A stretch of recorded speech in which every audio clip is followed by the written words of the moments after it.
Okay, it's being recorded. I'm pausing it right now. Public hearing for the Cornwall Planning and Zoning Commission. The hearing will come to order now. I'm Anna Tamel, Chairman of the Planning and Zoning Commission, and in compliance with state law, a transcript must be made of everything said at a public hearing. We are doing this by means of the Zoom recording. For the purpose of the record, let me state that now is 7:05 p.m. on April 13th, 2021. The members of the Planning and Zoning Commission who are present tonight include regular members Steve Sicardi, James Laporta, Keith Bodwell, Phil West, and alternates Bruce Bennett, Will Evans, and Christine Gray. Members seated for the hearing will be the permanent members just mentioned. We will also seat alternate Bruce Bennett for the former chair, Jill Cutler's place. The purpose of this hearing, duly advertised according to law, is to hear the following. The zoning regulation brought forth by the commission entitled Home Businesses.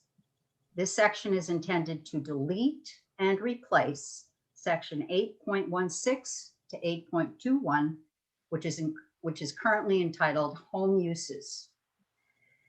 The new draft proposal is the 7th version, updated to March 30th, 2021. I'm going to ask Karen to carry on for the moment. Unmute yourself.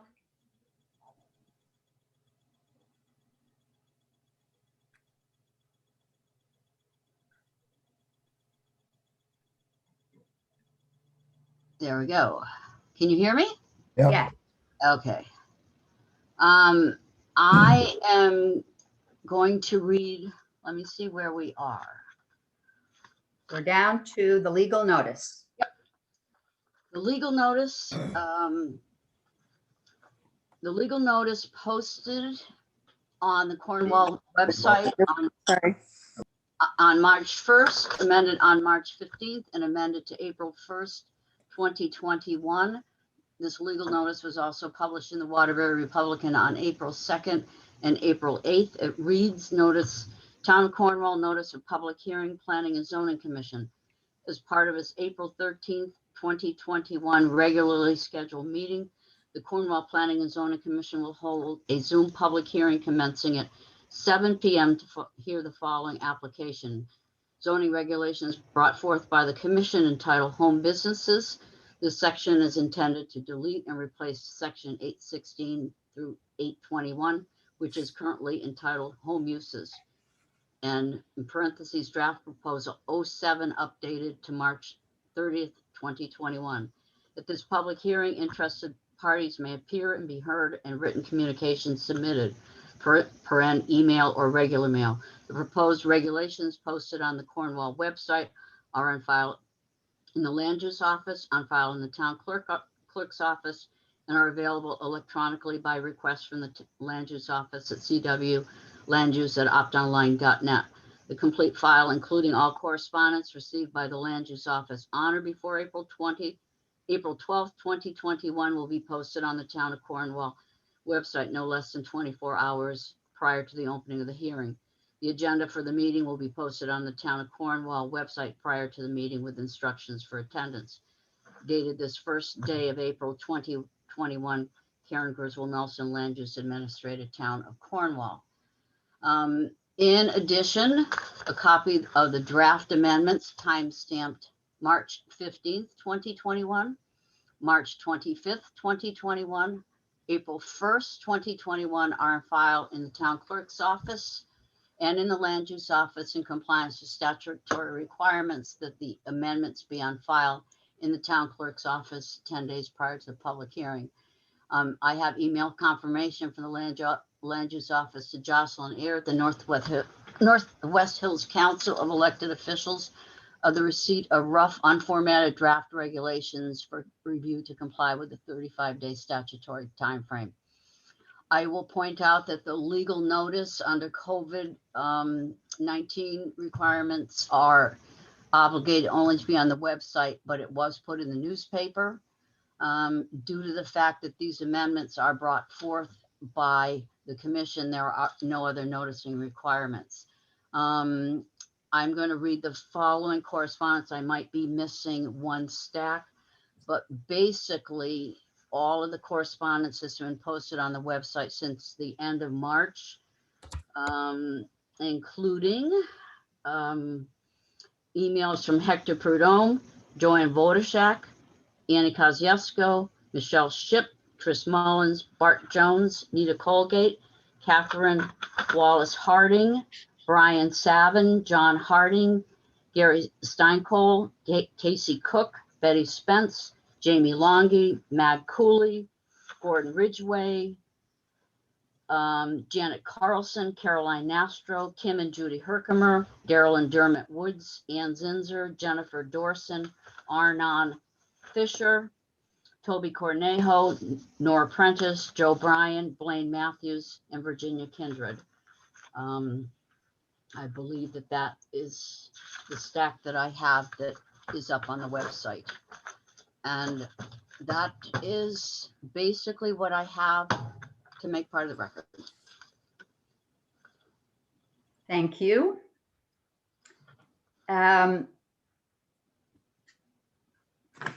Before we open the public hearing to comments from the members in the audience, I'm going to provide some background information. This public hearing concerns a proposed amendment to Cornwall's home business regulations. The current regulation refers to the 1987 town plan and is therefore at least 30 years old. Connecticut's general statutes, paragraph 8-2, authorizes a planning and zoning commission to enact or make changes in zoning regulations. There was a 1991 Superior Court decision in which the judge determined that, quote, the zoning commission is accorded broad discretion and the freedom to modify its regulations whenever time, experience, and reasonable planning for contemporary and future conditions reasonably indicate the need for a change. The purpose of a public hearing is to allow residents to voice their concerns and opinions. It is not a public referendum. The only legal test required for the adoption of a zoning regulation is whether the action is in accordance with the current town comprehensive plan of conservation and development. However, citizen suggestions can be very helpful in finalizing a proposed regulatory change. Unfortunately, there are a number of misunderstandings related to this proposed amendment, and I'm very sorry about that because I think it created a lot of anxiety that was unnecessary. One of these misunderstandings is in relation to the Northwest Hills COG, quote, template, unquote. What that document consisted of was not a model regulation for us to adopt wholesale, but instead a bullet list of reminders based on regulations in neighboring towns concerning the issues that should be considered for any home business regulation. Examples include storage of materials, parking, hazardous materials, and many other subjects. Generally, all of these were already included in our former home use regulation. And in fact, my understanding at the time that I heard about the guideline was that Cornwall's regulations had served as a best practice model for the Northwest Hills COGS guideline. The new the proposed amended home business regulation includes all of the same guideline topics that our old home use regulations do. We began the process of amending the home business regulation in July of 2019 with then town planning consultant Tom McGowan. After he retired, Janelle Mullen, our new land use consultant, continued the process with us. And we are here today to discuss the 7th version of the amendment. This amendment was locally initiated and a locally determined process from the very beginning. No one in the Northwest Hills COG or the state of Connecticut is at all interested in taking over decision-making in Cornwall. Now, Toby Conejo, and I apologize if I mispronounce your name, asked what the root of these changes were in her correspondence. I've reported on this before, but I'm going to do it again. Cornwall is unique in both Litchfield County and the state of Connecticut as a whole in its large number of people who report being self-employed or working from home. The American Community Survey, which is conducted by the Census Bureau, released a report in 2017 stating that 16.2% of our residents work from home, compared with 5.3% for Litchfield County as a whole. 26% report being self-employed, compared to 8.6% for the county as a whole. Many of the tradespeople who live here and provide services to your homes currently have what might be called minor home businesses that are illegal because they don't have zoning permits. We want to bring them into compliance with our regulations without undue hardship. We also believe that there are many social and economic forces at work, one of course being the COVID pandemic, that are going to make working from home even more prevalent in the future. The reason we have not given specific examples of the types of home businesses we might consider under the 3 categories that we are creating is that we expect these to change over time. And we don't want our regulations to become outdated because we can't foresee all the different types of home businesses people might have. Now, another source of misunderstanding seems to arise from failing to see that the amended regulation will exist within the robust framework of our entire set of regulations. Jamie Longy asked what a remedy would be for a disputed problem. Article 1.5 of our regulations outlines those remedies, which include cease and desist orders and fines for continued operation.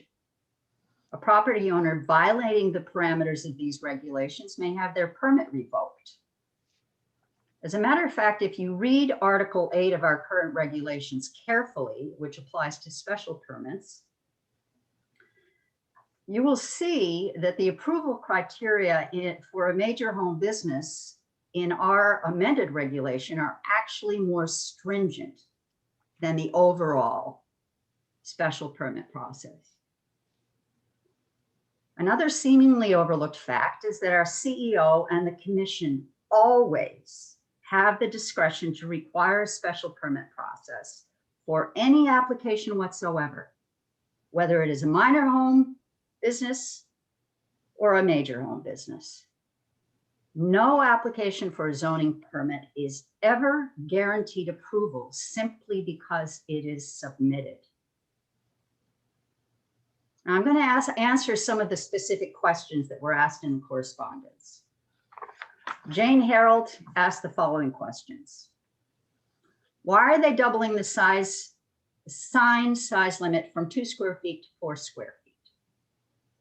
The answer is that the Planning and Zoning Commission has known for years that our sign regulations are stricter than the state allows. This is a minor start on a revision that we have been talking about for many years. Her second question, What happens if a minor business grows and becomes a bigger one that will require a special permit? Is there a process in place to deal with that should it happen? The amended regulation paragraph 0.3e states, all modifications to a home business must be brought to the attention of the ZEO. The zoning agent may bring the proposed changes before the commission to review for compliance. Our zoning enforcement officer frequently drives around town as part of her job. Also, complaints or expressions of concern by Cornwall residents serve an alerting function. The business owner in question can have their zoning permit revoked and be asked to obtain a special permit. The commission may also require that any approved permit, whether it's a zoning permit or a special permit, be reviewed at any specified interval that we decide is best for the town. Next, I'm going to answer the questions that Duncan McClelland posed. They were quite extensive, so this will take some time. Duncan states in point 2, it states that no retail sales are allowed for a minor home business. Does this imply that wholesale or mail order sales are okay as long as visits to the site are limited by appointment?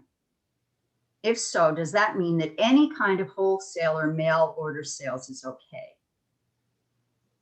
Duncan can correct me later if he needs to, but I believe he's referring to the possibility of an excess of delivery trucks driving up and down a residential road.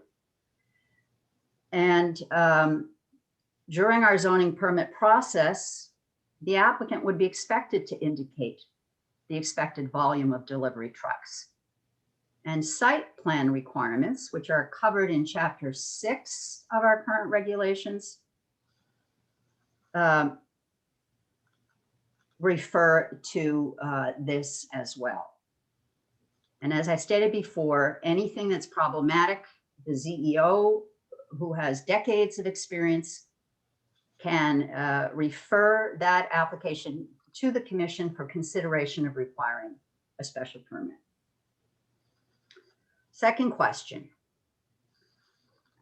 If a major home business allows more than 2 employees, does this mean that there is no limit? Could a major home business in a residential zone, for example, allow 100 employees? The answer is that it's doubtful that any home-based business could provide shielded parking for 100 vehicles or meet the special permit requirements concerning protection of the neighborhood. Next question. The application for a minor home business requires a site plan and floor plan. Since there are no scale or size requirements for these drawings, does that mean that they can be hand sketched without scale on an 8.5 by 11 piece of paper? We have specific requirements in section 6.6 of our current zoning regulations that specify that a site plan drawing must be to a scale of 1 inch to 100 feet, and that the drawing must be less than 24 by 36 inches. Next question. The application for minor and major home business requires an analysis for expected noise and traffic. If, for example, an application for a minor home business states in the narrative that they don't expect any excessive noise or traffic, how will that be judged without some specific acceptable criteria, such as a maximum decibel noise level? There were a lot of questions pertaining to noise, and I just want to inform everybody that Cornwall, among many towns in Connecticut, does not have a noise ordinance. The state statute relegates all concerns pertaining to noise to the Torrington Area Health District. So we have no standing. However, because of the way that our proposed amendment is written, the commission can require an applicant to employ noise monitoring in order to meet the conditions of their permit. And we may establish criteria at any given particular time concerning the upper limits of noise that we consider appropriate. Next question pertains to the external appearance of a dwelling or accessory structure and wonders if we shouldn't insist that a new structure be consistent with the architectural character of residential homes and residential zones. The answer to that question is that Cornwall has never endorsed architectural review. Next question pertains to the square footage of accessory structures. The question pertains to a proposed brand new accessory structure occupying 50,000 square feet and 100% home business. Here's the answer. All new accessory structures have to be built within a designated buildable area on any given lot. Most property owners would be hard pressed to find room within a buildable area whose minimum size is 20,000 square feet throughout Cornwall's different residential zones. Also, Article 4 of our current zoning regulations limits lot coverage to 10 to 15% in R1 through 3 and 5 zones. 1 acre is 43,560 square feet. So I find it a little hard to conceive of an accessory structure, even multiple floors, occupying 50,000 square feet. Those were Duncan's questions. Then we had a question from Christina Stefano. What is the feeling about wood/sawmills being in residential areas? The state definition of agriculture includes lumber as an agricultural commodity and would therefore sanction a sawmill. We already have a special permit process for sawmills under Regulation 8.27. It's titled Permanent Sawmill for Limited Commercial Use Requiring a Special Permit.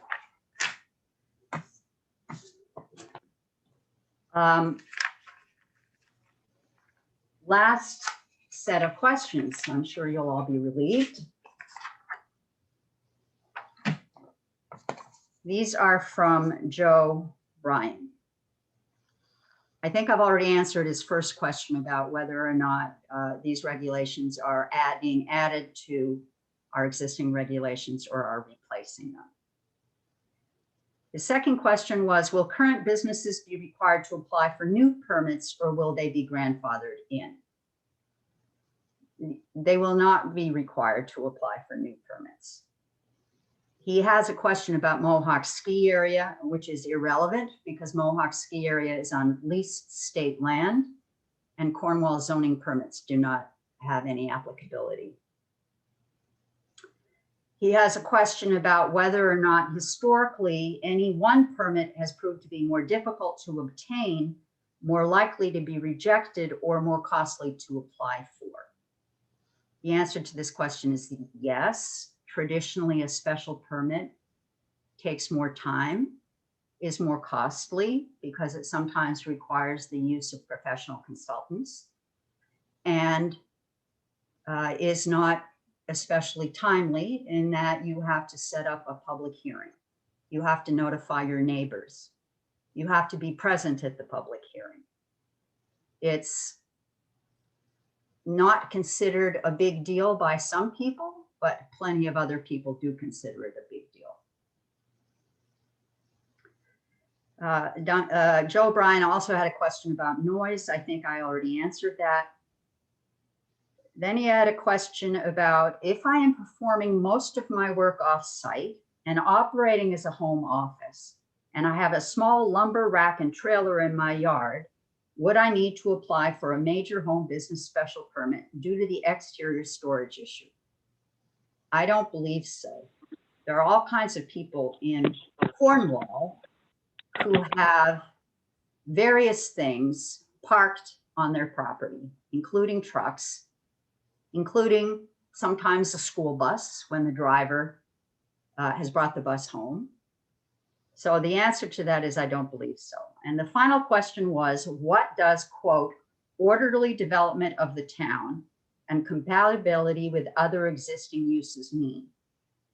I suspect a bunch of lawyers would make a lot of money arguing that out in court.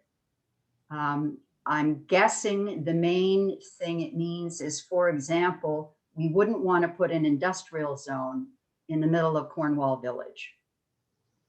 That would not be orderly development and compatibility with other uses. Hang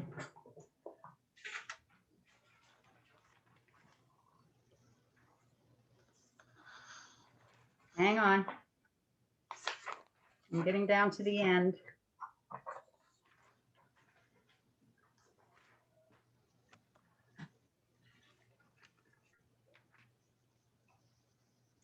Annie Kosciuszko asked if the town attorney had looked over these regulations, and the answer to that is yes.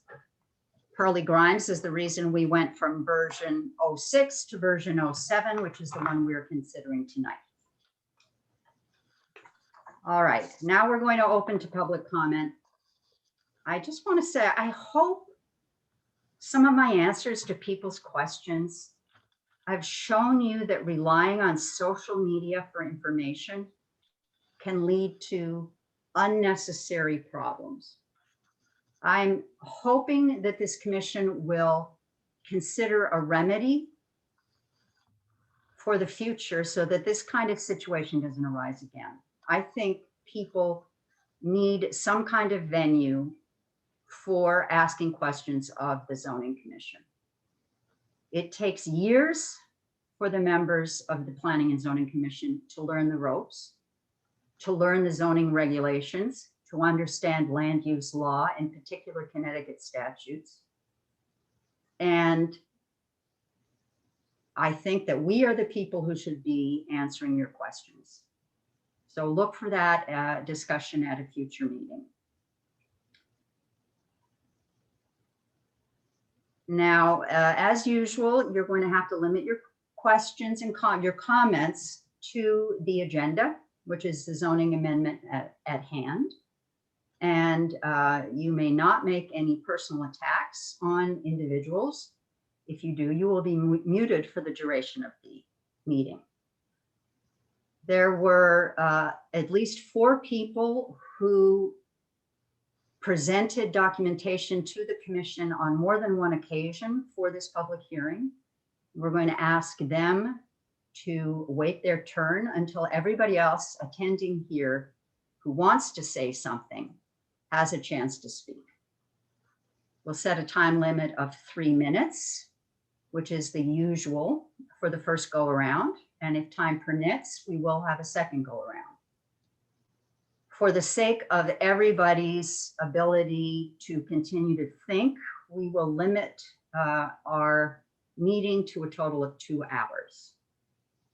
So now I will open it up for public comment. I would ask you to raise your hand to indicate that you will have something to say. And please state your name before you make your statement. Understand that this is considered testimony for a public hearing and may one day wind up being reviewed by a Superior Court judge. Let's start.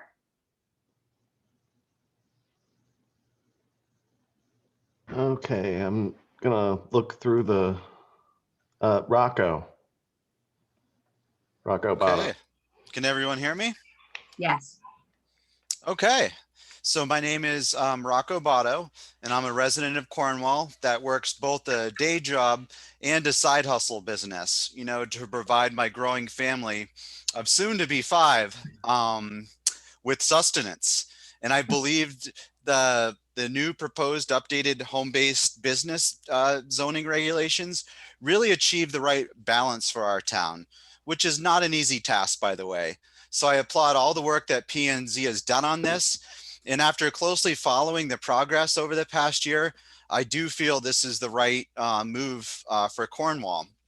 You know, there's been a lot of questions as to why this change is happening, and a lot of it stems from the 2020 Plan of Conservation and Development, as Chairman Tamel had referenced, which really was an expansive project that engaged a large cross-section of our town on the issues and how we moved Cornwall forward in the right ways.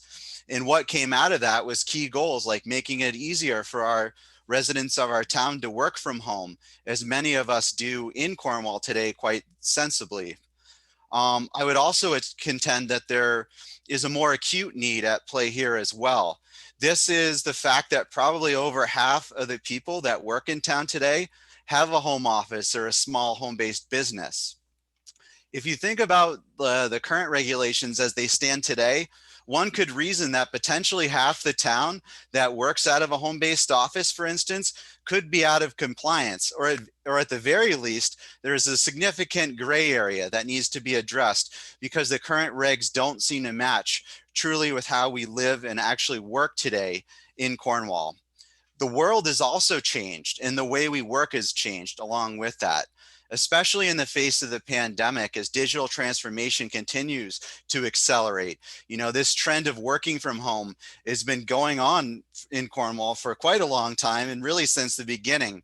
And our town has become a haven for artists, craftspeople, intellectuals, and knowledge workers. And not only is it important to look into the future and up and out with this, we should also look to the past for wisdom as well. And I see many parallels today to a period in the 19th century in Cornwall after the decline of the early iron industry and after the Civil War, which really ushered in a new age of prosperity for Cornwall and the opportunity for a rural life, you know, rooted with the earth, rich with character for those seeking to escape the urban confines. And you can see a very similar undercurrent at work today in Cornwall. Also, I don't honestly see big industry or large scale manufacturing coming back to Cornwall anytime soon, or a neighbor opening up a blast furnace. Nor can I really think of any examples of this really happening in the last 50 years, say in Cornwall. I think we also need to be looking down and in here and considering the fact that there's families in town just struggling to make a living, many of which volunteer and provide valuable service for our town. I think what some people have referred to as lack of oversight, I really call freedom to live your best life, you know, as long as it's not negatively affecting other people's external reality. Do we really want the town to decide through a special permit process if we can produce commercial art, crafts, have an internet business, or bake bread in our own homes? Meanwhile, there's people in Cornwall struggling right now with food insecurity. I feel the special permit process should only be used if the enterprise deviates from the normal expected activities in the area, not what most people, you know, are doing today in town, and insensibly, I might add. It's also interesting to note, as Chairman Tamel did, in some ways the updated regs perhaps might be a little bit less restrictive, say with the home office, which doesn't require a permit. Yet in other ways, the new regulations are actually quite a bit more restrictive when you think of a major home-based business, which could have a significant and a measured impact, for instance, on the neighbors. For instance, you know, the square footage allowed for exterior storage. So in conclusion here, I feel the new regulations provide the right balance between the right to property while having the correct checks and balances in place to prevent a venture from getting out of hand. This is a smart move for our town. I feel it reflects the spirit of Cornwall well, and our kind of independent Yankee spirit, best embodied by the notable figures of our past like Ethan Allen. Cornwall was built by entrepreneurs and hardworking folks, and is still revolutionary in many ways, which affords us some latitude to create the lives we want for our families and future generations that will call Cornwall home. And I feel the updated regs, we need updated regs that reflect how we work and live today. So I'd like to thank P&Z for all their hard work, and here's to moving Cornwall forward on that path to prosperity, conservation, and character. Thank you. Thank you for those comments, Rocco. Anybody else have a hand up? See Terry Burke. Okay, Terry, you'll just have to unmute yourself.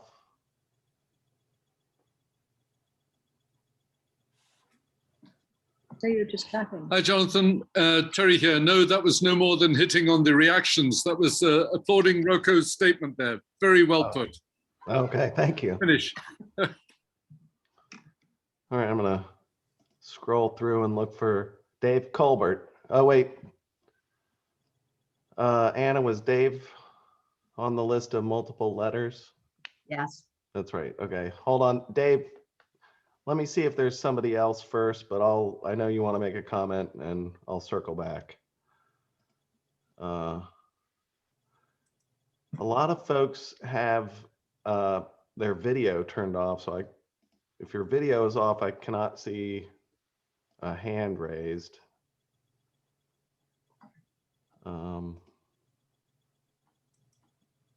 Ann Zinzer, are you?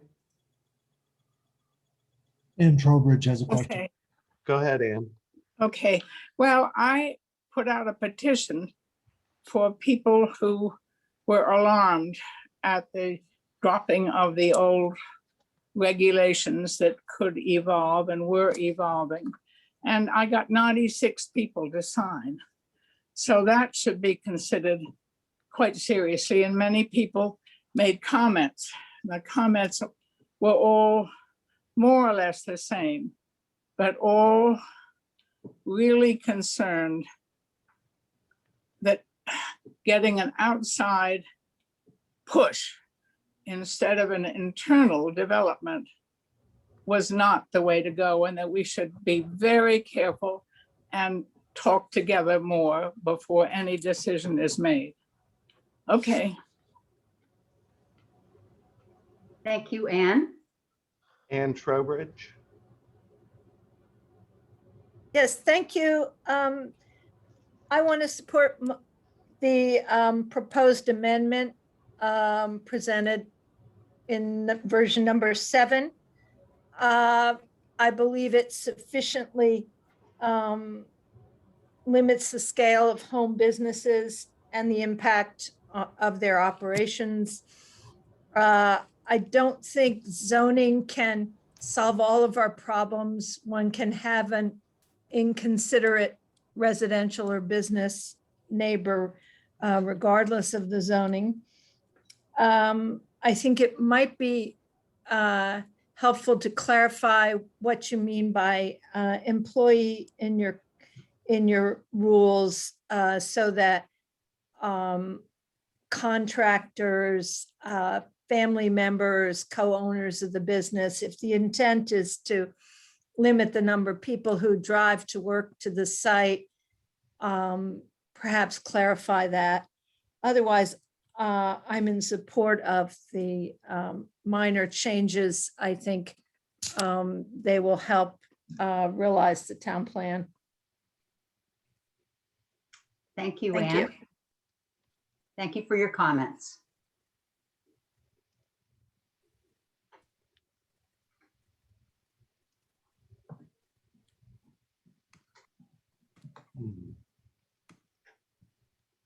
Anyone else? Wow.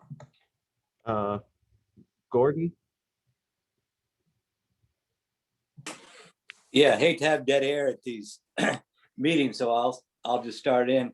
Again, I have a unique role in that as first selectman, I'm ex officio member of all towns and boards and commissions, and having been in that role for quite a while, I've seen quite a few plans of conservation development, regulations, town issues,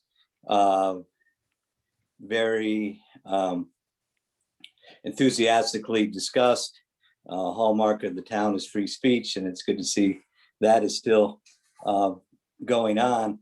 But just also sort of with Karen and the town hall staff, we are sort of the complaint department.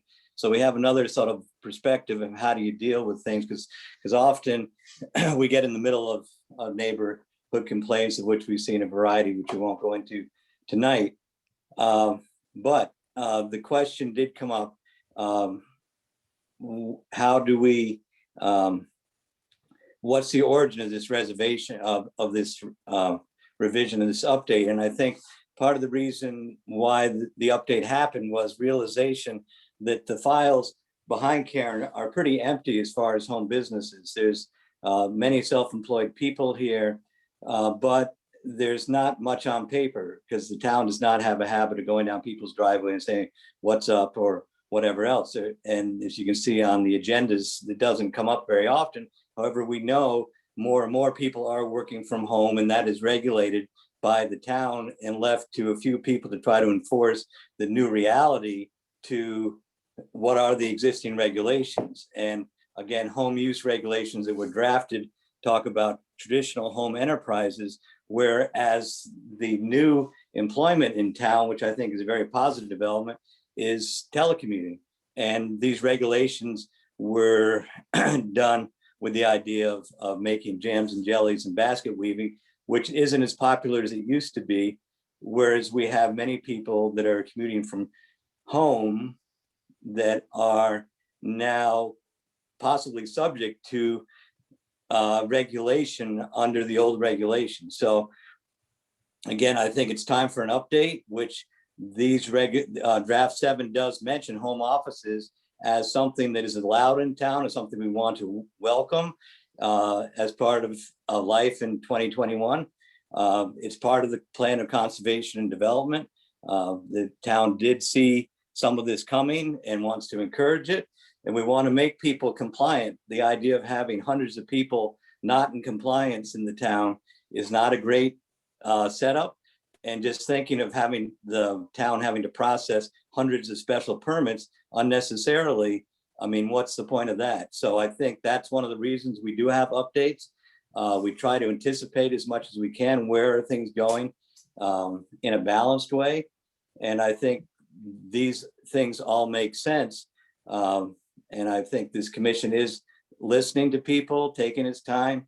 But I think it's important to understand the genesis of this is really because we do look at what the trends in the town. I urge everyone to look at the plan of conservation development and see the comprehensive look.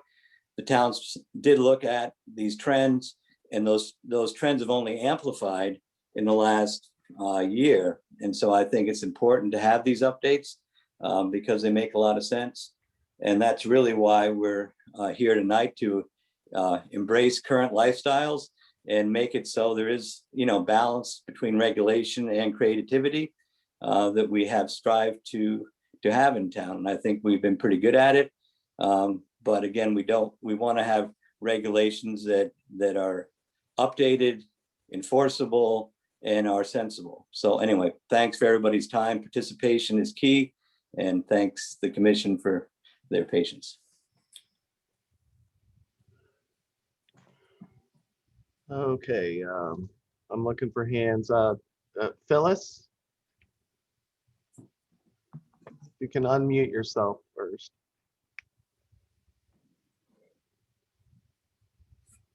I have a Thanks. question about 4B. If the home business is located within the residential dwelling, shall not occupy more than 50% of the total floor area. If it's located within an accessory structure, the home business shall not occupy more than the total square footage of the accessory structure. Meaning what? That it can't be partly in the house and partly in the accessory? It also doesn't say how big the accessory structure could be. Could be enormous, right? I'm going to go ahead and provide an answer to that question, Phyllis. The commission went around and around on this question. One of the problems is that Cornwall lots are full of accessory structures, and they range in size a great deal. We wanted to be careful not to unnecessarily limit the use of an existing accessory structure for a home business. And that was mainly the reason. We're trying to enable home businesses, not within certain limits and within reason.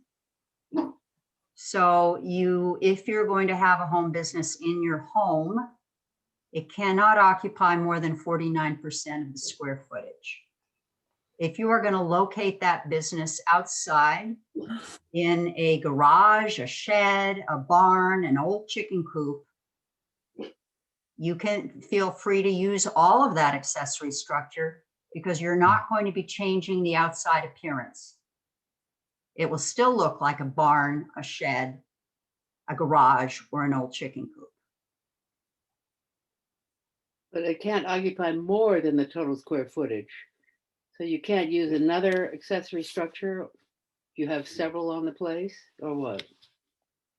Well, we have stated that people can have more than one business on a property. That would be probably a very unusual application. Mhm. I actually don't have an answer to your question about whether or not more than one accessory building could be used. It would most likely trigger a special permit process. And You could build a this is- huge accessory structure, right? Pardon?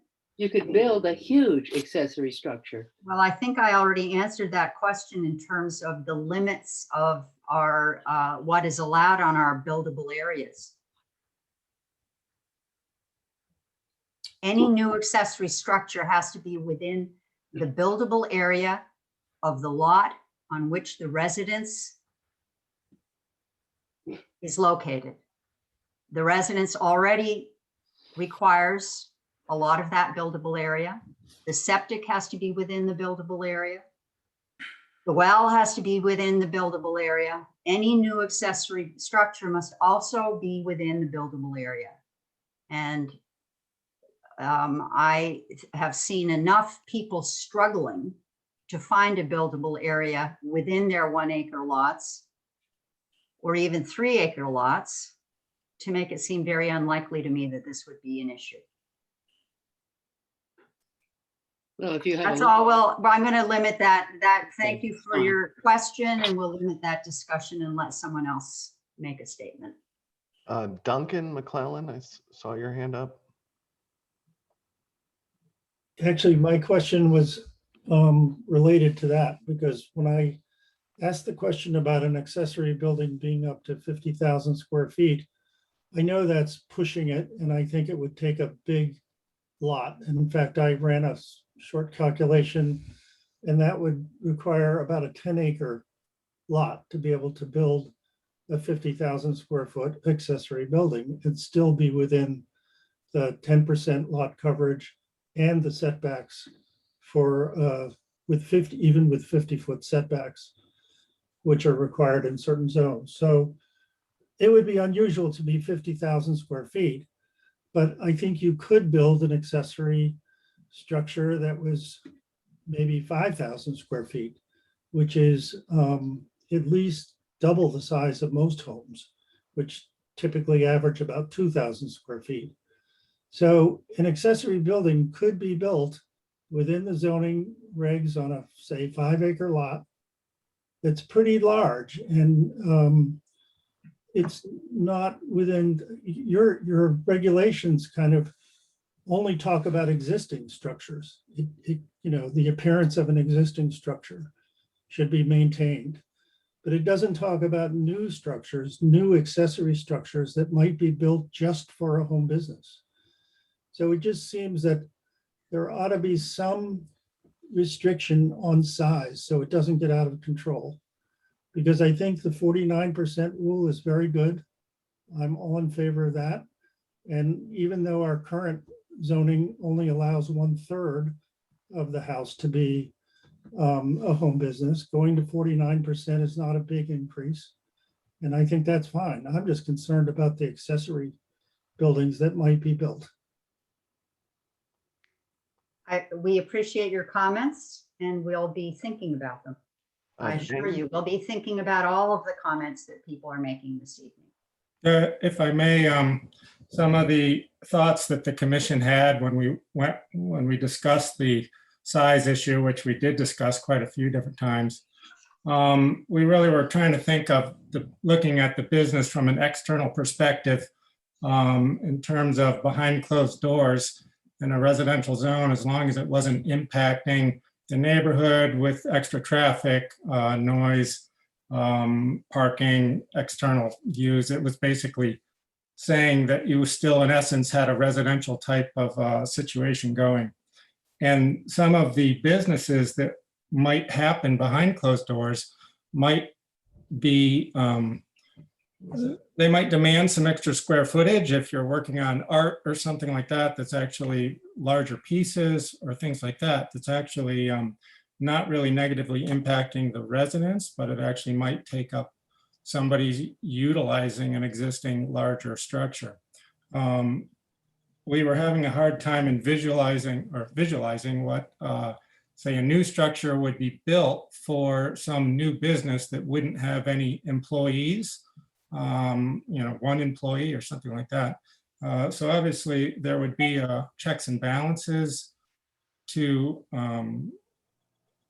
still maintain a residential characteristic. Also, there's not, with agricultural uses, we do have a lot of large buildings in the area, barns that are 100 by 50 and things like this. So we envisioned being able to utilize some of that space for a low impact, externally low impact business, but it still might require some size. So I hope that might clarify where we were coming from.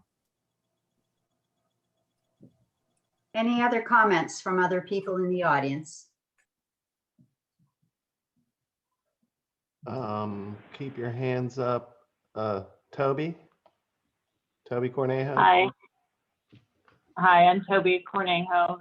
Thank you for having this hearing, and thank you for all the clarifications at the beginning. I think they were really helpful.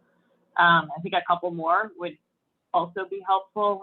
In the proposed regulations in Part 6, approval of criteria for major home business, I think Section A lists a lot of the things that we all want to be assured are being considered when a zoning permit is being reviewed. And I've been trying to read through the zoning regulations. They're long, and as we say, it takes a long time to really internalize them and understand them. Could you walk us through how the zoning enforcement officer, what she or he has to consult when reviewing a zoning permit, and what happens if there are questions along the way, and then how these things are sort of monitored after the fact. One concern I have is that what might work for, if you approve one person's home business or minor home business, what if everybody on a small street does the same thing, and how does that aggregate over time and really change the character of the neighborhood? And how do the people on the commission relate to the zoning enforcement officer? How do you guys work together and separately? If you could review some of the functionality, I think everyone would benefit from that. We're supposed to be accepting statements, comments, and opinions from the public. This is not the forum to address the answers to your question. As I've said earlier, I hope in the future to have a formal mechanism for addressing such questions. May I restate my question then, please? Well, we will have it recorded, and the ZEO will be listening to this recording and writing things down. So I don't think you need to. We'll move on to the next comment, please. Okay.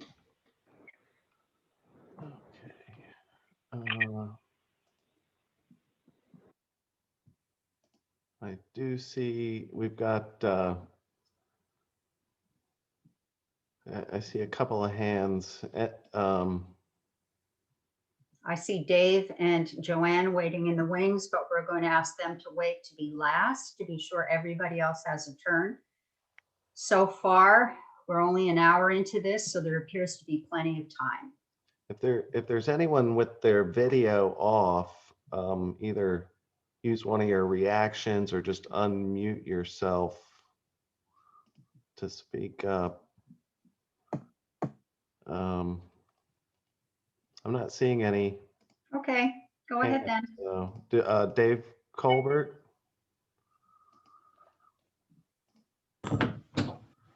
Okay. Can you hear me? Yes. Okay, now I hate to start with a quibble, but I think I only wrote one letter for this regulation. But here I am, so we don't have to spend time on that. I agree with pretty much everything Gordon said, because the emphasis was on the new kinds of business that is coming to Cornwall, which is great, of course. And the issue I have with this reg is it doesn't only make those uses easier. It seems to me it makes pretty much all uses easier. So I feel Cornwall's home business regs do need updating, especially in regard to that home office type use. Even if it had multiple employees, I think it could be eased up a lot if it's office kind of work. And I do appreciate the hard work of the commission on this. But as I said, the scope of the changes make me uncomfortable. I want to focus on the minor home businesses being only required to have site plan review instead of requiring special permits for uses that can easily be expected to disturb neighbors. This would be a change in Cornwall, and I respectfully offer a different perspective from the chair regarding site plan review and the opportunity of the ZEO to just knock something into the special permit category. The following words are from Attorney Tom Burns' handbook, Planning and Zoning in Connecticut. In site plan review, the commission is given no independent discretion beyond determining whether the plan complies with the applicable standards. Again, no discretion if the standards are met. Special permits, he writes, afford an opportunity for the imposition of conditions designed to protect adjacent or nearby landowners from the full impact of the permitted use. Again, those aren't my words. Those are the person who had a great deal to do with zoning law in our state. Site plan review, in my opinion, works great if you have very well-defined standards. For example, if you're getting a permit for a new house, it's largely concerned with setbacks and very easily defined aspects. In that case, site plans are great. For the minor home businesses, however, the required, quote, narrative and special requirements might sound impressive until you look at them more closely. I'll Take, for example, hours of operation. There aren't any standards. I fear that whatever the applicant says, if it's a minor home business, you are required to accept. Out of the many special permit applications I have seen, one looms large in my memory. The applicant, located on Great Hollow Road, wanted to make furniture. A neighbor came to the public hearing. He didn't have anything against the enterprise, but he did worry about noise over the weekends. The applicant seemed surprised and actually pleased to know of his neighbor's concerns. I think in that case, I think the neighbor was afraid to speak to the applicant outside of the context of a public hearing. At the public hearing, the hours of operation were adjusted. Both applicant and the neighbor seemed satisfied.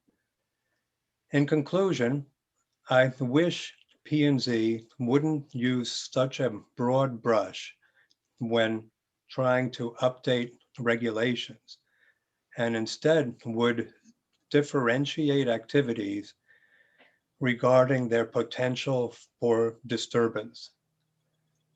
I do feel these regulations could do more harm than good and should not be adopted. Thank you. Whoa. What a stopper. Would those of you who are not muted, please consider that Yeah, this is a public hearing. I was Thank gonna you. say, Your background comments are not desired. All right, Joanne had her hand up. Jamie Longy also has Okay, his hand up. Amy then. Jamie? He's muted. Yeah, I'm unmuted. Can you hear me now? Yes. Okay. So first, I want to thank everybody who's been so involved in trying to improve our lives here. The P&Z and those who have been arguing both for and against these changes. I'm honored to be part of the conversation. We expected this wave of new home businesses, which I think is at the center of this discussion, to have taken place about 15 years ago. And we're delighted that a decentralized society is bringing more permanent family life to Cornwall. But here are my concerns that I would ask the P&Z Commission members to consider. First, I am concerned about this general de-bureaucratization process that has affected the whole country, especially over the last 4 years. And we've seen, the disempowerment of federal agencies that could just be labeled bureaucracies, but which include the Clean Air Act and things like that. Of course, they were attacked by people saying, well, the marketplace will win out, and anyway, most people are good. So things will take care of themselves. So I'm not so sure of that. I think that society is changing rapidly as the world becomes more virtual. The other day we had a window cleaner show up here, somebody who had done a good job cleaning our windows for 2 years. And he said he had no problem cleaning the outside windows, but when I said to him that inside he would have to wear a mask, he said that he thought that that was a restriction of his freedom. And so he would not be able to do the inside wearing a mask. I'm mentioning this because I think this may be one of the more dystopian ways that the world is changing. And I think a lot of the talk about the relaxing of regulations with concerning our beautiful Cornwall has to do with the future. What if? At the moment, we have two wonderful neighbors who are both craft people, who both do some work at home. One of them works in wood flooring. Another one makes beautiful things. And none of them have given us over the last 10 years that we've been in this house, have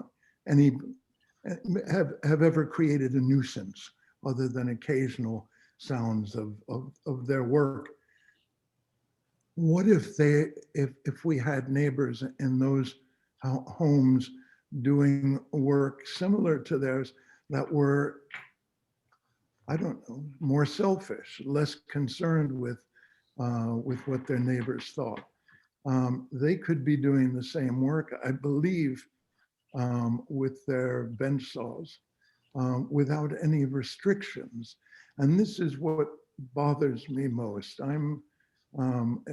We seem to have guidelines aimed at physical changes, bulk, size, traffic, etc. But the chairperson, Anna, mentioned that in fact noise is beyond our ken, beyond our responsibility, that it's controlled by Torrington. I'm most concerned about noise. That's the way I am. Perhaps I was a musician in the past. Professionally, I'm less so now. But it is a great value to me. So I would like to know if there are not, or if you can consider ways in which you would review in permitting, in asking for, what is it,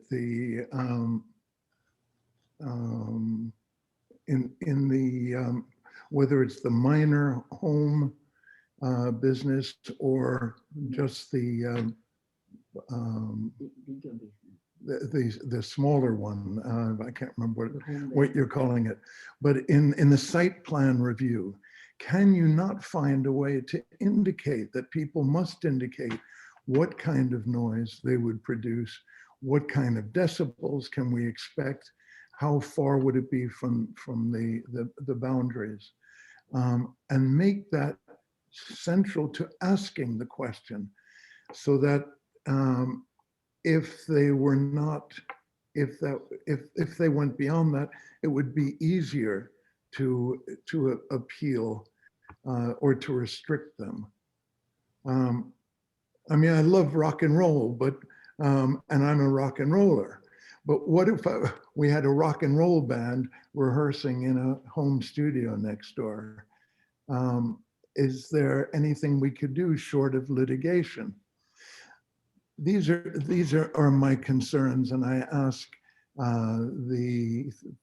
the P&Z Commission to please find a way to incorporate these concerns about sound. And thank you. Thank you, Jamie. Who else has their hand up?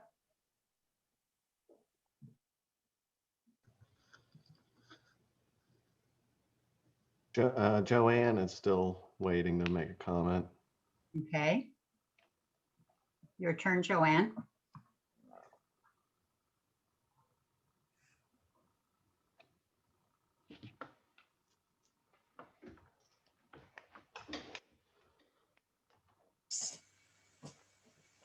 Thank you. was interesting to listen to all the comments, and I applaud the fact that we've had such a great turnout tonight. And I also applaud the reference Anne made to the nearly 100 people who were thoughtful enough to think about signing the petition. I think that the chairman's introductory section was a great idea, and perhaps if it had been done much earlier in the process, could have mitigated a lot of issues.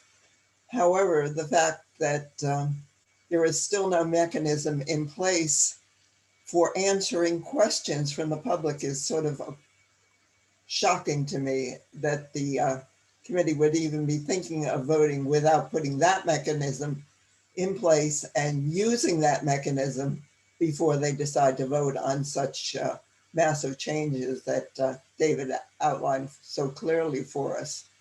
I mean, there were some things, I mean, I noticed that Jane Harold was referenced by the chair on 2 points, but she failed to reference the fact that the rest of that letter was a strong, ringing endorsement by someone who had just been through the special permit process for that process and for its continuation.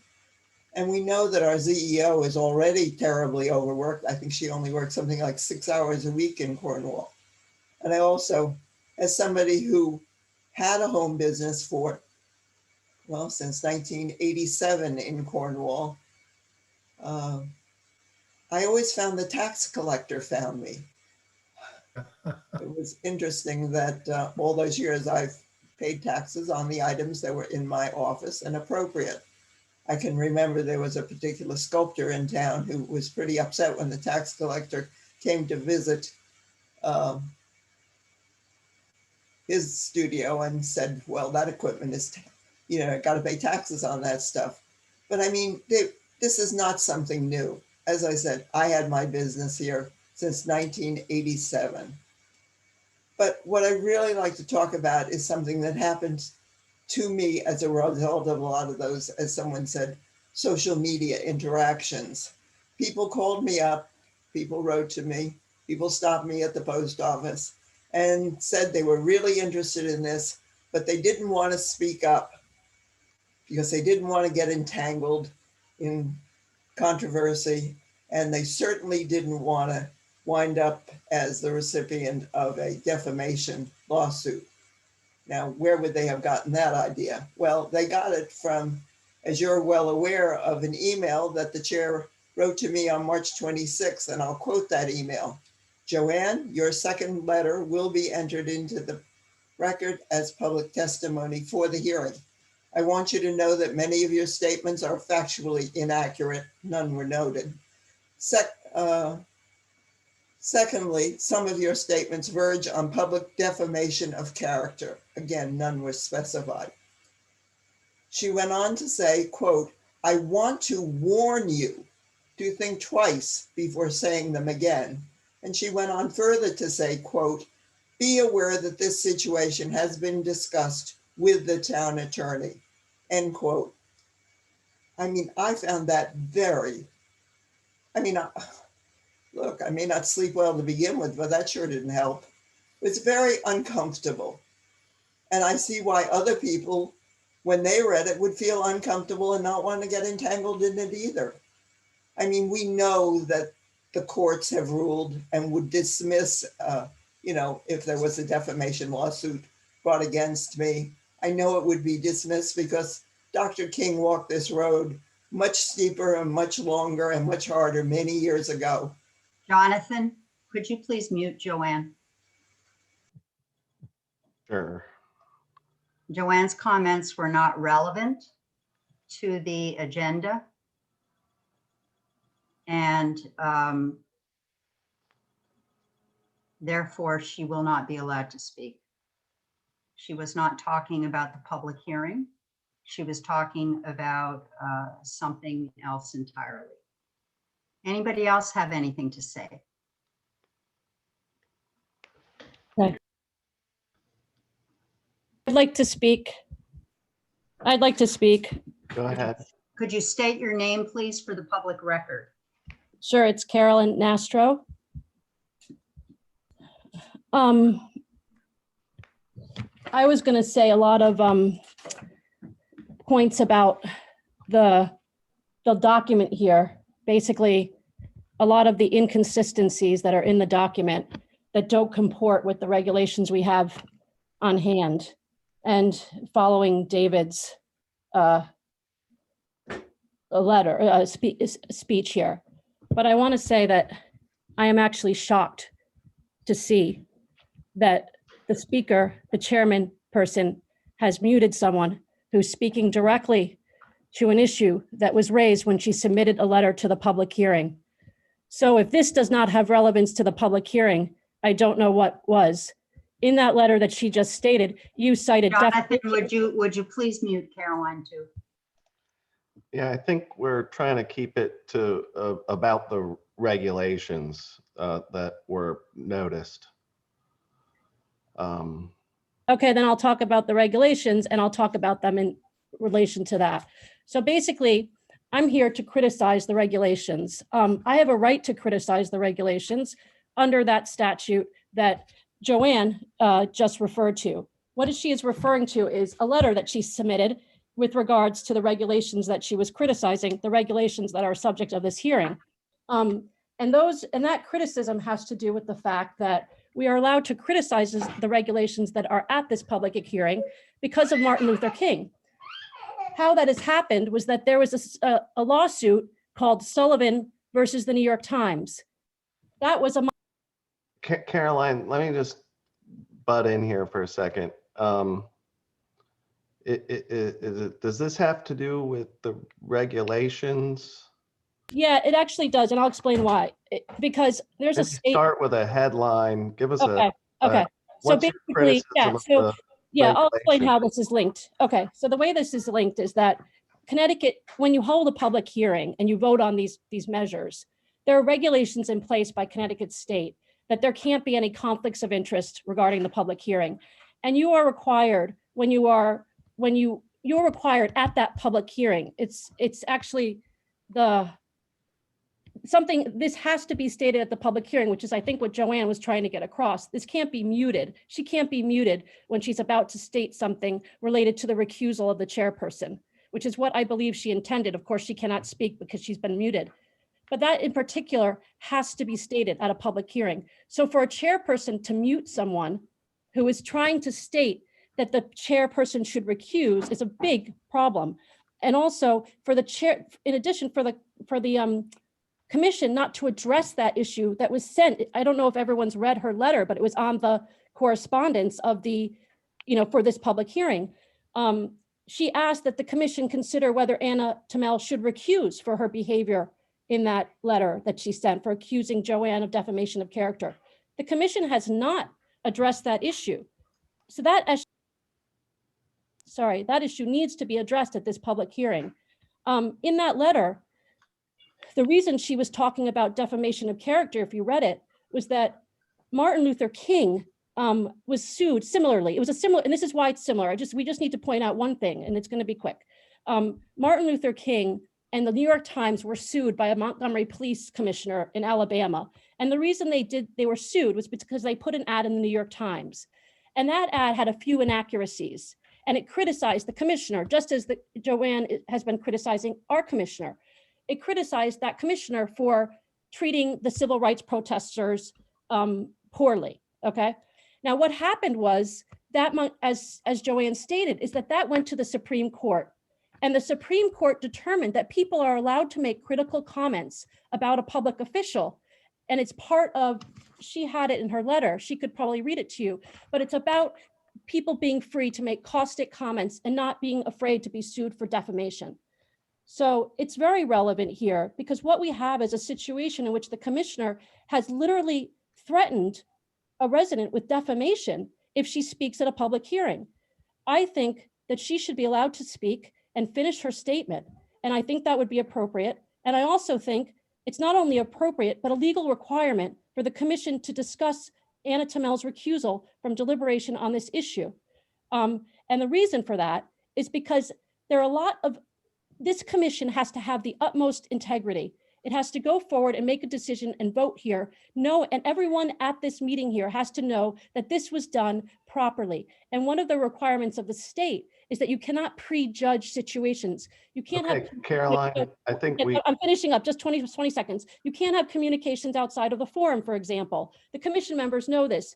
You can't show that you've prejudged the situation, as Anna Tamel showed with that letter that she sent to.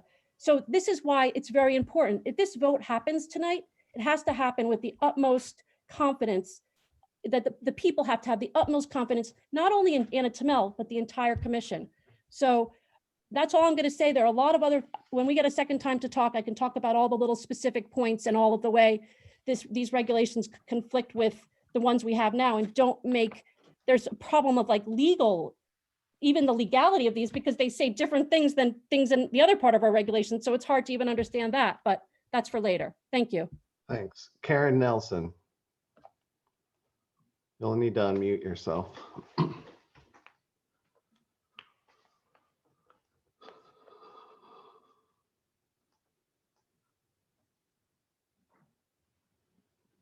Karen, you're muted. There you go. I was going to ask that Ms. Nastro be muted because she has exceeded again and again her time limit as requested. And I expect that there should be order and decorum at this public meeting maintained. Thank you. Okay, so that's my fault. Nope, it's not your position to have to do that. It can be mine if needed. Any other comments?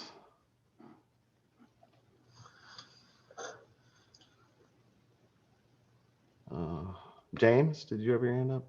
No. Sorry, just scratching. Janet Carlson. Hey guys, how are you?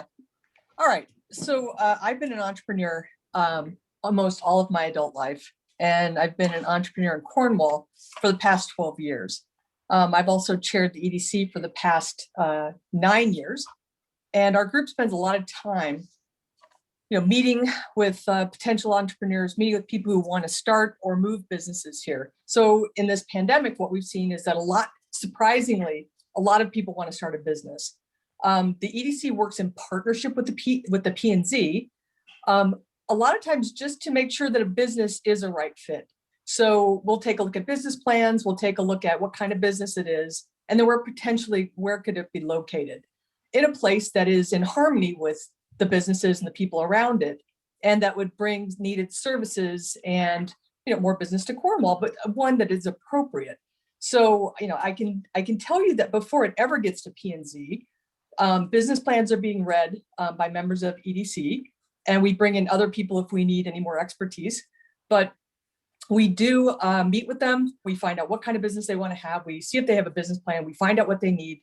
And then we look around and see if there's an appropriate place to put that business so that it enhances our neighborhoods and our town. So just wanted to give you guys a heads up that there are things that are happening even before the business goes before P&Z to ensure that there are an appropriate fit. And as you know, our EDC is made up of a bunch of different people who do a bunch of different things. Some that are small business, some that are medium, some that are much larger. So we kind of have a nice mix of people, and we all are taking a look at these things and working with these business owners. So I really, I do appreciate everything that the P&Z group has done. I worked on that group that was the EDC subcommittee. I spent a year of my life working on those regulations with the group to bring it to the P&Z. So a lot of work has gone into this. This is not done overnight. It was not done thoughtlessly. It was done with people who are a part of this community, who represent different areas. And so I think, we've all worked together on this, and I appreciate everything you've done. Thank you. Thank you. Any other hands?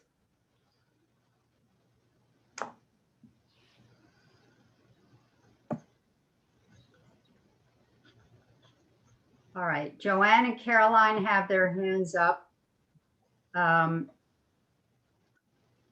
I would like to just note that everything that they are both saying has already been provided as testimony for this public hearing in written format and distributed to all the commission members for their perusal. So go ahead, Jonathan, call out. Joanne, if you want to resume.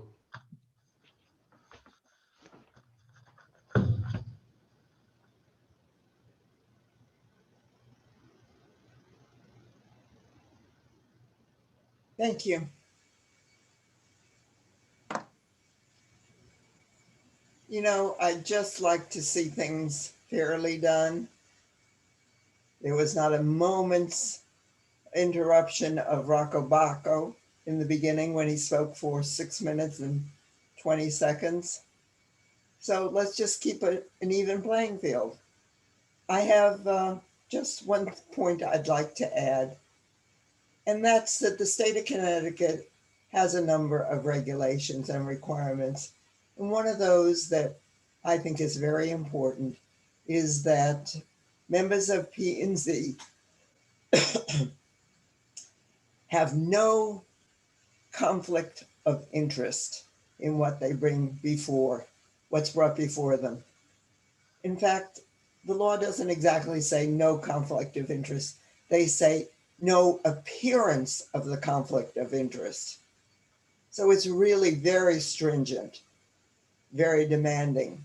And as you are all well aware, one of the main reasons that Chairman Tamel has given for changing Cornwall's home business regulations has to do with her own personal experience when she tried to open up a medical practice in Cornwall Village in 1988. She told us that she was denied a special permit at that time, 34 years ago. And she said at your December meeting, and I quote, that she was, quote, taken aback and put off at that time by the special permit process. She said, quote, I didn't feel welcome. I didn't feel wanted. And she noted that I've harbored this feeling for a very long time, end quote. I would note that the new regulations would, of course, change all that and allow a medical practice in Cornwall Village via a simple zoning permit. I think the appearance here is disturbing, and I would urge the board to step back, not vote tonight, do what you talked about doing. Let's do it in the right order. Establish a mechanism where people can ask questions and get them answered. I mean, where do we live? What is this? It's only a one-way conversation. I believe that every Cornwall resident has to have complete faith that the commission did not prejudge the process, that there is no conflict of interest, and that each commission member is carefully and thoughtfully considering the concerns of all of us in town, whether you agree with us or not, whether I agree with you or you agree with me. I want to respect your viewpoints and I want to hear them, but I'd like you to hear mine too. And I'd like to get answers to my questions, and I'd like those answers before you vote. So I'm asking, I think that on the case, if you decide to vote on this, that I think your chairman would do well to strengthen the integrity of the commission as a whole by recusing herself. Thank you. I will correct an error of fact. I did receive a special permit. It was smooth sailing. I practiced medicine in the town of Cornwall for several years. Who else has something to say? Chairman Tamel, I just quoted what you said at the December meeting, nothing more than that. But that does not imply a conflict of interest, Joanne, and this is not the forum for determining this. John, We'll Gordon's just got end it. this. We'll just end the conversation now, please. Gordon? John, Gordon's got his hand up. Yep. Yeah, I think it might be time just to remind us as the community's gathered here to make an important chance to discuss an important issue, that we have been repeatedly reminded that we are here to discuss substantive issues, not to discuss each other. And I would just like to leave it at that. That's why we have to have some difficult conversations, but I would hope we would be able to do it without personal attacks and other things that we see at other levels of government that are poisoning the public discussions. So again, the standard for public meetings is to talk about the issues, not to talk about each other. Thank you. James? Yeah, just some other iterations. Being on the commission, I've been on the commission since 2005. We've been talking about business regs and rewriting them since I've been on the commission as part of the previous town plan of development as well as the latest town plan of development. This isn't a new thing that we've been discussing. It is pertinent, even more pertinent now, obviously, because a lot of people are working from home. Cornwall is also unique in that we have some restricted business zones. So we were trying to update our regs just so that it makes our town a little more business friendly, because there aren't a lot of other options for people to do business. So we were trying to approach this from a little more of a holistic standpoint. Also, being on the commission, we also have a responsibility of, this is the forum for this discussion to happen, and it's not in public. So it's not that we, I'd love to be able to talk about this freely with you all as neighbors, but that's part of our job is to not do that, especially if we have a potential regulation on the table here. So I'm sorry, it's not that the commission is trying to do this in secret. It's just that the regulations and statutes mandate that this is the forum where we have the discussion. And I'm sorry, it's a little more, obviously formal. We got to do this. And it's also a little confusing because we've got the world of Zoom these days. So that's even another level of iteration that we've got to navigate. But it's the commission. I'm proud to be on the commission, and it's I think it's been working very well, but that's obviously a side discussion. But anyways, I just want to throw that out there because we do obviously have a lot of people attending tonight, and I think that needed to be said. Thanks. Thank you, James.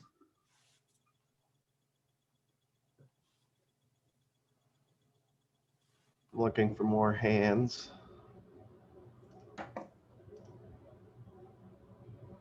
Caroline would like her second go around. Okay, Caroline. Thank you. And thank you for the clarification. I think I looked at when these discussions started, and it was about, I think, January 2020. And they were held without any input from the public for the most part. And they were held in the middle of a pandemic. So pretty much no one knew what was going on. I think that the call to, as James is saying, if you can't discuss this and have a discussion beforehand, I think that the proper thing to do here, maybe it's not required by state law, but the proper thing to do to bring a community together and to ensure that everyone is working together to promote businesses in this town is to hold off on the vote and have a public forum where we can answer questions and have them ask questions and have them answered. I also think that there are significant problems with the actual text of the regulations. And in terms of, and I'm going to list a few of them. Chairperson Anna Tamel said that this was the best practice. That there was a review of neighboring towns to determine whether this document was a best practice, and that through that review, they determined that this was a best practice example, the one that they're presenting to the town today. It's not at all, because a review of neighboring towns shows that our current regulations are best practice, are mirror the regulations of about 18 of the 21 towns in our area. Not only that, they mirror the model zoning code that's been created by the University of Connecticut that many municipalities use. So really what we're looking at is the document that's being presented tonight is an untested document that was created by the COG and that has been being worked It's a template that the zoning commission is using. I just want to say to each of the other commission members that I'm really appreciative of all the efforts you have put in to try to make this template work. And I see that you are showing your concern for Cornwall. You've done it over and over again, asking questions about, the different hours that people can visit. But I think it's sort of like trying to put a round peg in a square hole. It's just never going to work. And we really should go back to the real best practices document, which is the one where our current regulations, and just work from there. So here are the conflicts that show how this new document is so clearly not an illustration of best practices. All right, the first example is it lists special permit requirements in the new one, but it conflicts directly with the special permit requirements in our regulations, like in 3.11, where it says, for example, that businesses in Cornwall Plains shall be only subject to special permit.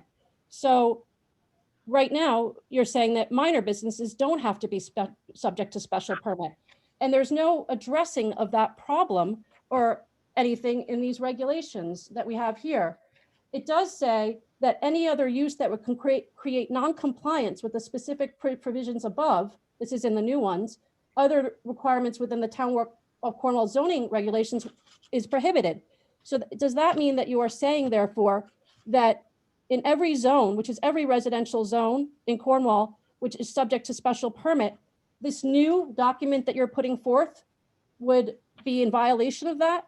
Because it's saying that this new document must take a back seat to the regulations we have now. So that's one major issue. And Caroline, I'm going to interrupt you just for a second. The things that you're saying are very interesting. It's my turn to speak, and we have a time problem. I know, but you're I interrupting. want you to send it to us in writing, Caroline. I'd like to just finish it here. So the next thing is related to the But we regulation. still will want it in writing. Sure. Okay. This is sort of a testimony, but fine. Home office. There's been a lot of talk about the home office section and how people are not in compliance today. And this home office regulation is very confusing, the new one. People are not, we refer to a lot of the people here as being not in compliance because they're, Gordon has referred to this, a lot of people here, that they're working from home. The definition of a home business, which is not really addressed in this new regulation, is not that people work from home. It has to do with the fact that if you have no other headquarters for your home business, but the property that you are working from, then you are a home business. The majority of people working here during COVID do not have principal locations for their businesses in Cornwall, as we all know. So this home office piece is very problematic. The next piece that's problematic is the Torrington area health noise ordinance that you mentioned. Okay, in 2016, Torrington revoked its noise ordinance. So there is no more noise ordinance to which you refer to. It's not in your regulations anymore. So I don't know why you referred to it, because it was removed in the last iteration. It used to be there, Chairperson Tamel, but it's gone. So we don't have a noise ordinance. The third thing is employees versus residents. Employees, and there's been a lot of talk about how employees are being limited. They're not being limited because employees is a very strict definition of the term, and many people have brought this up. Independent contractors are not considered employees. So it's another faulty provision in this regulation.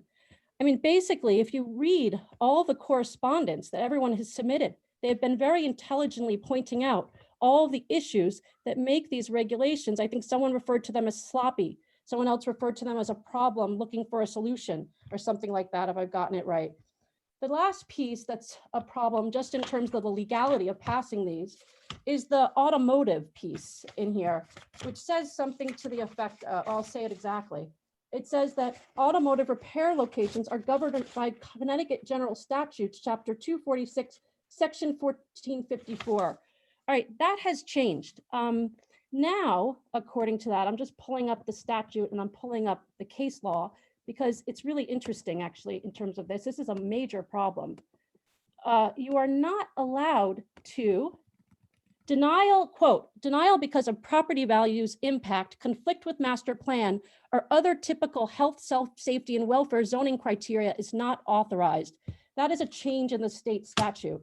So before you present something that is so filled with errors, that's a complete mess, really, I think we have to have discussions about this process, and I think we have to get this sorted out. I think we have to look to the real best practices document, which is the model zoning guide and the 18 other regulations in the towns nearby, and sort this all out. If you pass this now, this would be a complete travesty. And it points to what David Colbert, to come back to it, he pointed out that people have worked on these regulations over the years, and that there are things in place that, oh, this is the last piece. So why this is so important to do what David is saying is that if one business is allowed, that's a problem with the regulations. If you pass these and you allow, and a business comes in, no matter how improbable it is, it doesn't matter how improbable it is. As Nita pointed out, sometimes we can't anticipate what will happen. Let's say something happened. That business would be grandfathered in. There's absolutely nothing we could do to stop it. So that's why it's so important for you to get this right. You can't have regulations that have so many errors and are filled with so many inconsistencies, and regulations that, I'm just going to say finally, are in direct conflict with our own code.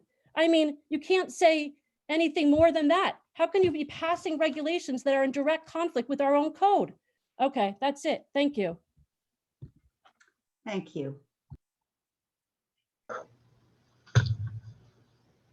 Anyone else?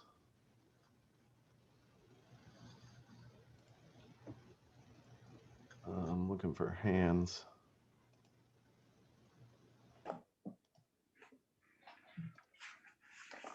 All right, I don't see any more hands. Okay. Then I will call this an end to this public hearing.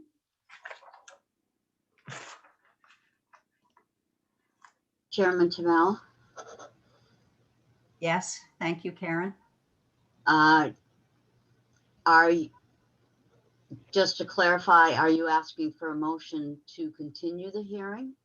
I was about to state that given the volume of opinions expressed tonight, that I would welcome a motion to continue the hearing until our May meeting, so that more questions can be written and addressed to the commission, as well as any other statements that people wish to make. So move. Is there a second? A second. Steve Sicardi had his hand up. Is there any discussion? Keith? I think it's great to Bruce. to be able to consider all the information that was written as well as spoken tonight. There were a lot of good ideas that might, tweak the information that we have in this proposal. So I think it's a good idea to be able to extend it. Thank you. Any other discussion? All hands in favor raised, please. And Aye. Keith says aye. So that motion passes. We will continue the hearing to our main meeting. We are now going to proceed to the regular zoning meeting. The first item on the agenda is to approve some minutes from the March 9th regular meeting and the March 30th special meeting. I would accept a motion to approve. I move that we approve the minutes from those two meetings. Thank you, Keith. Is there a second? Second. Thank you, James. Is there any discussion? Corrections, amendments? All in favor, raise their hands. Aye. Aye. Next, we have new applications for which there are none. The pending application, we have already made a decision not to discuss this evening. It will be postponed. That discussion will be postponed till the May meeting. And I will ask Karen to discuss the agenda item correspondence and communications. Actually, I think that was just, I think it had to do with the support for the wastewater. yes, it was just your letter that was made part of the record.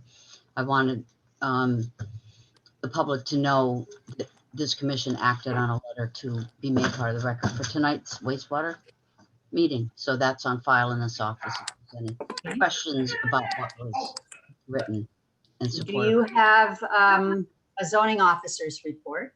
No, I'm going to half combine it under zoning and land use administrator. I would like to address the fact that, yes, this has been, I do work more than 6 hours a week. I'm commonly here on weekends, out in the field sometimes, and a lot of paperwork.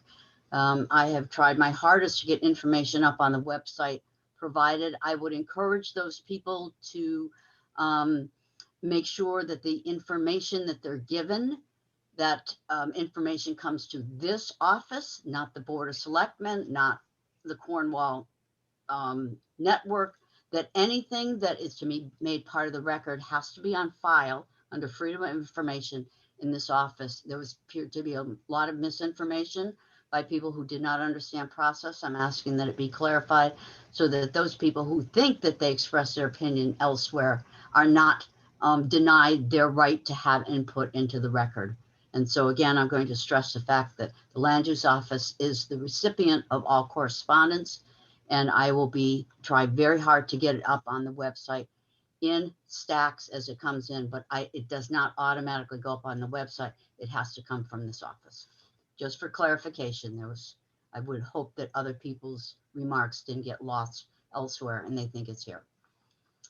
Thank you. Thank you. Next item is other business proper to come before the commission. Do any of the commissioners have any other business to discuss?